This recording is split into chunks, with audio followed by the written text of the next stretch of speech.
चक्रव्यूह क्या था, इसे कैसे तोड़ा जाता है? भगवान श्रीकृष्ण की नीति के चलते अर्जुन के पुत्र अभिमन्यु को चक्रव्यूह को भेदने का आदेश दिया गया। ये जानते हुए भी कि अभिमन्यु चक्रव्यूह भेदना तो जानते हैं, लेकिन उससे बाहर निकलना नहीं जानते। दरअसल अभिमन्यु जब सुभद्रा के गर्भ में थे तभी चक्रव्यूह को भेदना सीख गए थे, लेकिन बाद में उन्होंने चक्रव्यूह से बाहर निकलने की शिक्षा कभी नहीं ली। अभिमन्यु श्रीकृष्ण के भांजे थे। श्रीकृष्ण ने अपने भांजे को दांव पर लगा दिया था। अभिमन्यु के चक्रव्यूह में जाने के बाद उन्हें चारों ओर से घेर लिया गया। घेरकर उनकी जयद्रथ सहित 7 योद्धाओं द्वारा निर्मम तरीके से हत्या कर दी गई, जो कि युद्ध के नियमों के विरुद्ध था। कहते हैं कि श्रीकृष्ण यही चाहते थे। जब नियम एक बार एक पक्ष तोड़ देता है तो दूसरे पक्ष को भी इसे तोड़ने का मौका मिलता है। चक्रव्यूह क्या होता है? युद्ध को लड़ने के लिए पक्ष या विपक्ष अपने हिसाब से व्यूह रचना करता था। व्यूह रचना का अर्थ है कि किस तरह सैनिकों को सामने खड़ा किया जाए। आसमान से देखने पर यह व्यूह रचना दिखाई देती है। जैसे क्रॉन्च व्यूह है तो आसमान से देखने पर क्रॉन्च पक्षी की तरह सैनिक खड़े हुए दिखाई देंगे। इसी तरह चक्रव्यूह को आसमान से देखने पर एक घूमते हुए चक्र के समान सैन्य रचना दिखाई देती है। इस चक्रव्यूह को देखने पर इसमें अंदर जाने का रास्ता तो नजर आता है, लेकिन बाहर निकलने का रास्ता नजर नहीं आता। ये तो कोई बहुत ध्यान से देखे तो ही संभव होगा, लेकिन इसके लिए आपको आकाश से देखना होगा। यदि देख भी ले तो ये चक्रव्यूह तो घूमता ही रहता है। कहते हैं कि चक्रव्यूह की रचना द्रोण ने की थी। इस व्यूह को एक घूमते हुए चक्के की शक्ल में बनाया जाता था, जैसे आपने स्पाइरल को घूमते हुए देखा होगा। कोई भी नया योद्धा इस व्यूह के खुले हुए हिस्से में घुसकर वार करता है या किसी एक सैनिक को मारकर अंदर घुस जाता है। ये समय क्षणभर का होता है, क्योंकि मारे गए सैनिक की जगह तुरंत ही दूसरा सैनिक ले लेता है, अर्थात योद्धा के मरने पर चक्रव्यूह में उसके बगल वाला योद्धा उसका स्थान ले लेगा, क्योंकि सैनिकों की पहली कतार घूमती रहती है। जब कोई अभिमन्यु जैसा योद्धा व्यूह की तीसरी कतार में पहुंच जाता है तब उसके बाहर निकलने के रास्ते बंद हो जाते हैं। यदि वह पीछे मुड़कर देखेगा तो पता चलेगा कि पीछे तो सैनिकों की कतारबद्ध फौज खड़ी है। व्यूह के घुस जाने के बाद अब योद्धा चौथे स्तर के बलिष्ठ योद्धाओं के सामने खुद को खड़ा पाता है। इस चक्रव्यूह में योद्धा लगातार लड़ते हुए अंदर की ओर बढ़ता जाएगा और थकता भी जाएगा। लेकिन जैसे जैसे वो अंदर जाता जाएगा, अंदर के जिन योद्धाओं से उसका सामना होगा वो थके हुए नहीं होंगे। ऊपर से वे पहले वाले योद्धाओं से ज्यादा शक्तिशाली व ज्यादा अभ्यस्त भी होंगे। शारीरिक और मानसिक रूप से थके हुए योद्धा के लिए एक बार अंदर फंस जाने पर जीतना या बाहर निकलना कठिन हो जाता है। अभिमन्यु के साथ यही हुआ होगा। कैसे फंसे अभिमन्यु चक्रव्यूह में? कोई भी योद्धा व्यूह की दीवार तोड़कर अंदर जाने के लिए सामने वाले योद्धा को मारकर अंदर जाने का प्रयास करेगा, लेकिन वह तभी अंदर जा पाएगा जबकि मारे गए योद्धा की जगह कोई दूसरा योद्धा ना पाया हो। इसका मतलब ये कि उसे सामने खड़े योद्धा को मारकर तुरंत ही अंदर घुसना होगा, क्योंकि मारे गए योद्धा की जगह तुरंत ही दूसरा योद्धा लड़ने के लिए आ जाता है। इस तरह ये दीवार कभी टूटती नहीं है। दीवार को तोड़ने के लिए ठीक सामने वाले योद्धा को मारकर अंदर के योद्धा को भी मारते हुए अंदर घुसना होता है।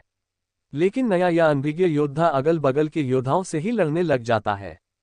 अभिमन्यु चक्रव्यूह में घुसना जानता था। उसने सामने वाले योद्धा को मारा और बहुत ही थोड़ी सी देर के लिए मिली खाली जगह से वह अंदर घुस गया।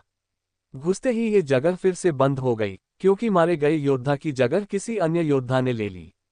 अभिमन्यु दीवार तोड़ते हुए अंदर तो घुस गया, लेकिन वह पीछे ये भी देख पाया कि दीवार पुनः बन गई है। अब इससे बाहर निकलना मुश्किल होगा। वह दीवार पहले की अपेक्षा और मजबूत होती है। प्रारंभ में यही सोचा गया था कि अभिमन्यु व्यूह को तोड़ेगा और उसके साथ अन्य योद्धा भी उसके पीछे से चक्रव्यूह में अंदर घुस जाएंगे। लेकिन जैसे ही अभिमन्यु घुसा और व्यूह फिर से बदला और पहली कतार पहले से ज्यादा मजबूत हो गई तो पीछे के योद्धा भीम, सात्यकी, नकुल, सहदेव कोई भी अंदर घुस ही नहीं पाए। जैसा कि महाभारत में द्रोणाचार्य भी कहते हैं कि लगभग एक ही साथ 2 योद्धाओं को मार गिराने के लिए बहुत कुशल धनुर्धर चाहिए। युद्ध में शामिल योद्धाओं में अभिमन्यु के स्तर के धनुर्धर 2-4 ही थे, यानी थोड़े ही समय में अभिमन्यु चक्रव्यूह के और अंदर घुसता तो चला गया, लेकिन अकेला, नितांत अकेला। उसके पीछे कोई नहीं आया। जैसे जैसे अभिमन्यु चक्रव्यूह के सेंटर में पहुंचते गए, वैसे वैसे वहां खड़े योद्धाओं का घनत्व और योद्धाओं का कौशल उन्हें बढ़ा हुआ मिला, क्योंकि वे सभी योद्धा युद्ध नहीं कर रहे थे, बस खड़े थे, जबकि अभिमन्यु युद्ध करता हुआ सेंटर में पहुंचता है। वे जहां युद्ध और व्यूह रचना तोड़ने के कारण मानसिक और शारीरिक रूप से थके हुए थे, वहीं कौरव पक्ष के योद्धा तरोताजा थे। ऐसे में अभिमन्यु के पास चक्रव्यूह से निकलने का ज्ञान होता, तो वे बच जाते या उनके पीछे अन्य योद्धा भी उनका साथ देने के लिए आते तो भी वे बच जाते। दरअसल अर्जुन पुत्र अभिमन्यु चक्रव्यूह भेदने के लिए उसमें घुस गया। चक्रव्यूह में प्रवेश करने के बाद अभिमन्यु ने कुशलतापूर्वक चक्रव्यूह के 6 चरण भेद लिए। इस दौरान अभिमन्यु द्वारा दुर्योधन के पुत्र लक्ष्मण का वध किया गया। अपने पुत्र को मृत देख दुर्योधन के क्रोध की कोई सीमा न रही। तब कौरवों ने युद्ध के सारे नियम ताक में रख दिए। 6 चरण पार करने के बाद अभिमन्यु जैसे ही 7वें और आखिरी चरण पर पहुंचे तो उसे दुर्योधन, जयद्रथ आदि 7 महारथियों ने घेर लिया। अभिमन्यु फिर भी साहपूर्वक उनसे लड़ते रहे। सातों ने मिलकर अभिमन्यु के रथ के घोड़ों को मार दिया। फिर भी अपनी रक्षा करने के लिए अभिमन्यु ने अपने रथ के पहिए को अपने ऊपर रक्षा कवच बनाते हुए रख लिया और दाएं हाथ से तलवारबाजी करता रहा। कुछ देर बाद अभिमन्यु की तलवार टूट गई और रथ का पहिया भी चकनाचूर हो गया। अब अभिमन्यु निहत्था था। युद्ध के नियम के तहत निहत्थे पर वार नहीं करना था, किंतु तभी जयद्रथ ने पीछे से निहत्थे अभिमन्यु पर जोरदार तलवार का प्रहार किया।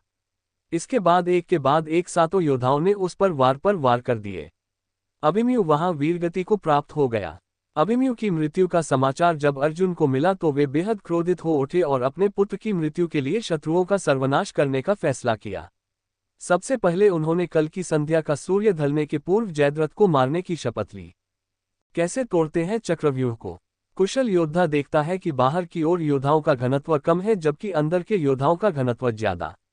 घनत्व को बराबर या कम करने के लिए ये जरूरी होगा कि बाहर की ओर खड़े अधिक से अधिक योद्धाओं को मारा जाए।